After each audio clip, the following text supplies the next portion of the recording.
Well, good afternoon. Luckily, I'm up here talking about us being in the Big Ten tournament. I think that was certainly a question last week, and we went up to Minnesota pretty much saying our tournament was starting then. It became a 4-game tournament for us because a win was going to get us in. And with 20 minutes left, we were down 1-0. And like great goal scorers do, Janelle Flaw's got a ball in the box, and I've watched it over and over, and I'm still not sure how she was running that way and finished a goal the opposite direction. But I think once we got that goal, our confidence rose, and Minnesota started to do the what ifs, and we got 2 goals in the next 8 minutes and went on to win 3-1.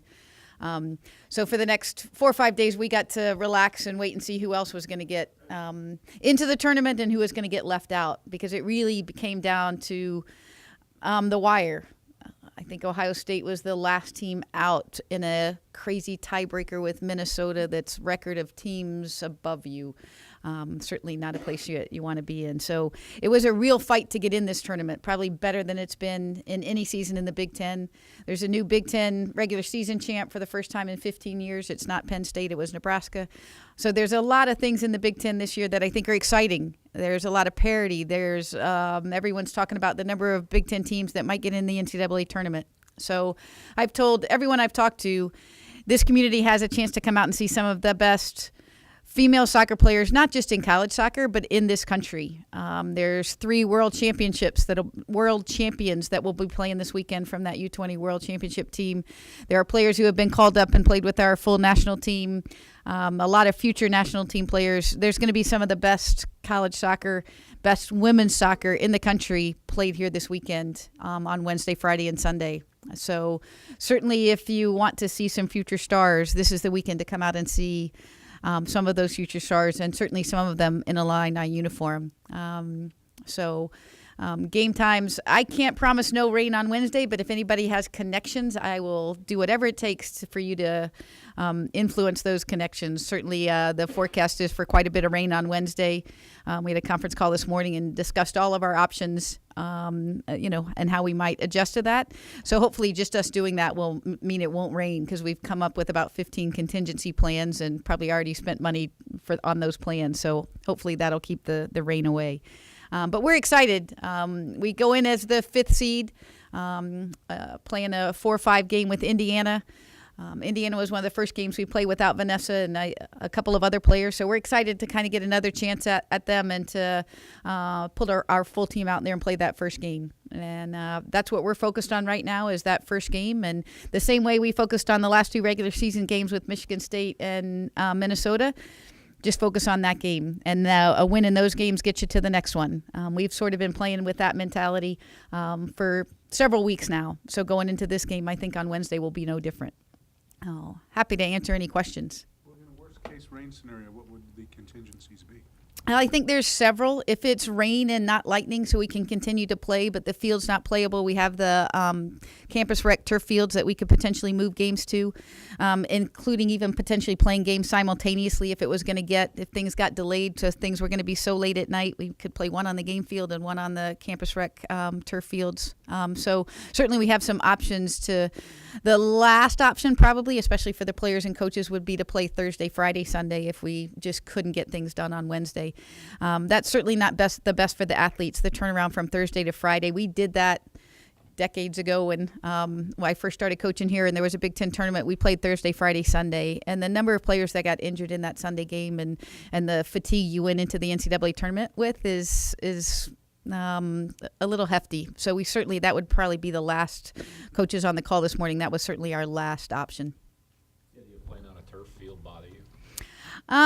It's certainly, again, it's not ideal, but it's probably better than playing in a mud pit where you're slipping and sliding and falling and, you can't really play the game. So, we've played on it at Northwestern. We train on it in the spring in the indoor facility. So it's not the first choice. It's not ideal, but it's certainly better than playing on Friday, or better than or playing Thursday, Friday, or than playing in something that's just unplayable and unsafe for the athletes.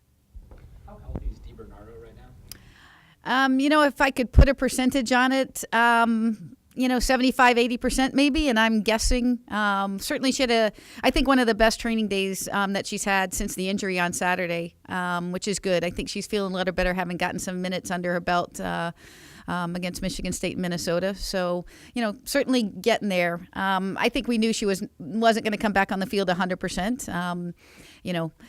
Like any athlete, when you put a brace on them, they're like, get this thing off of me. And certainly that. But she's getting used to that as well. And I think that's helpful. You kind of have been careful with her minutes since she did return. What's the prospect of her playing more this week? I think we've got to be careful this week just because of the number of games in a short period of time. So, I think we just have to be judicious with it. I think like with any player who's coming back, what you don't want is putting that athlete into a real competitive situation fatigued. And, when you haven't played in 6 weeks, although she's been working hard to keep up her fitness, it's not that game fitness. So I think we'll still manage the minutes, and I think that'll be game to game and how she's feeling and how fit she really is. We probably won't know that till we play her some extended minutes. But, I think the better she feels, the more minutes we're going to be able to get out of her. Jen, I was told she played maybe a little bit more to the front than is typical for a midfielder. Is that kind of how you handle things too? Or? Well, again, I think we're phasing her in. So we put her up front in the beginning of the Minnesota game because, again, a little bit less defensive responsibilities, a little more control over the spaces in which you play, and that allowed her to get in a game and get comfortable. So, certainly we have the option to do that. And again, as she feels more comfortable, then she can play. The great thing about a player like Vanessa is she can play whatever role you ask her to play. And she's capable of doing that. So we can put her in a lot of different roles. We've got some real stability now with Megan Paulsky's playing great up front. Janelle's playing great. Our midfield is strong. So she becomes the bonus. And so we can put her where we feel like she's going to be comfortable, where she might be able to take advantage of the shape of the other team. And so we'll use that weapon as we can to get the most out of what she can do and what we can use her for. About what type of team Indiana is and what challenges they pose for Illinois? Sure. It's an athletic team. It's a team that is playing with a lot of belief. This is a team, this is their first trip to the Big Ten tournament in a while, and they've had a real successful season. Several seniors on there that are certainly excited about a new opportunity. Great little midfield player in Lisa Nuangsangsi, who certainly sprays the ball around, and then a lot of athletic players that surround her. So they get numbers forward, they get numbers behind the ball. It's just a really, really hard-working team with a special player sort of in the middle who can make them run, and that's a challenge. I think we certainly have to stop their spoke in the wheel, but also have to be really cognizant that they've got a lot of dangerous weapons around that spoke. How remarkable is Janelle's comeback? It's really hard to even fathom a player doing what she's done. Certainly a player coming back from 2 ACL surgeries and being a significant impact on a Big Ten team. But to talk about someone who's leading the Big Ten Conference in a year wherein it's probably as strong as it has ever been, and in the top 5 in the nation in terms of goals scored, setting a school record of, it's phenomenal. To go from where she has been in her, career here to that level of success and that level of accomplishment, I don't know that you could compare that to anything that's happened in my coaching career. What kind of character does it take to persevere through all of those injuries? I think it takes someone who believes in themselves, who says, I can be what I once was. And, I've told several people there were certainly moments of doubt in that belief throughout the years and the careers. I think it also takes someone who really stood on the sidelines and learned, never disengaged from the process in which she was a part of. And I credit my staff and the training staff and Janelle and our ability to keep her engaged so that she continued to progress even though she wasn't on the field making progress. And I think that's what allows someone like that to step on and immediately make that impact. She was constantly learning and constantly engaged in what was going on the field, even if she wasn't participating in it. And I think that's a huge reason that she's finding the success that she's finding now. Have you ever had a player quite like her that's gone through so much and has because you had found so much success after.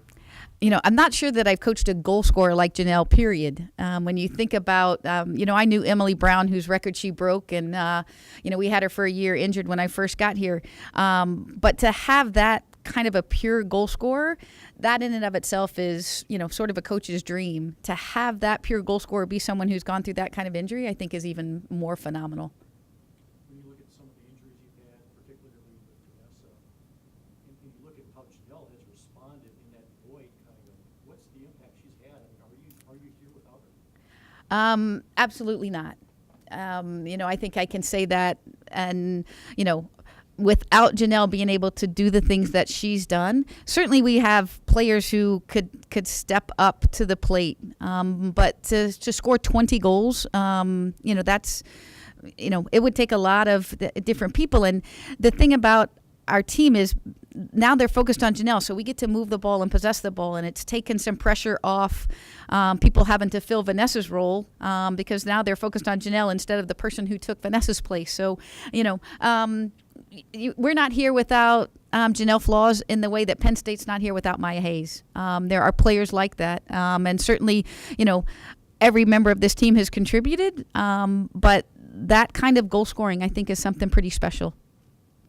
Just remember here a little bit, but at what point in the season did it become apparent to you that opponents were really cognizant of what Janelle represented at this point and were responding to it defensively? Probably after her first hat trick, I think everybody said, "Who is this kid and where did she come from?" And I've gotten that from several of my coaching colleagues in the Big Ten. And I think I said this at the press conference after Penn State. That was her first question: is who is Janelle Flaws and where did she come from? And I think that's. That really signifies how special they think having a goal scorer like that is. We all want a great goal scorer and a great goalkeeper. They can keep you in games. It's a low-scoring game. Those two positions, those two attributes can make the difference in the season. And for her to be able to do those things, I think, has been tremendous.